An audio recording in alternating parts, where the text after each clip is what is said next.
എഫാത്ത തുറക്കപ്പെടട്ടെ. നിൻ്റെ ജീവിതത്തിൽ നോക്കി നിൻ്റെ ദൈവം ഇന്ന് ഇങ്ങനെ പറയുന്നുണ്ട്.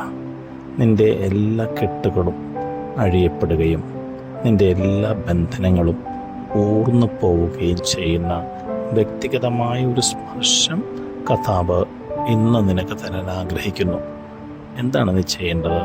കർത്താവിൻ്റെ അടുക്കിലേക്ക് നീ വന്നാൽ മതി.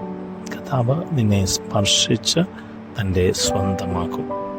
എഫാത്ത എന്ന് നിൻ്റെ ജീവിതത്തിൽ നോക്കി അവൻ പറയും. നിൻ്റെ ജീവിതത്തിലെ അടഞ്ഞ വാതിലുകൾ തുറക്കപ്പെടുന്നതും നീ ഒരു പുതിയ ജീവിത സരണിയിലേക്ക് എടുത്ത് ഉയർത്തപ്പെടുന്നതും നിൻ്റെ അനുഭവമാകും. കർത്താവിൻ്റെ അടുക്കിലേക്ക് ഇന്ന് തന്നെ പോകാമെന്ന് തീരുമാനമെടുക്കാമോ? എഫാത്ത തുറക്കപ്പെടട്ടെ. ആമേൻ.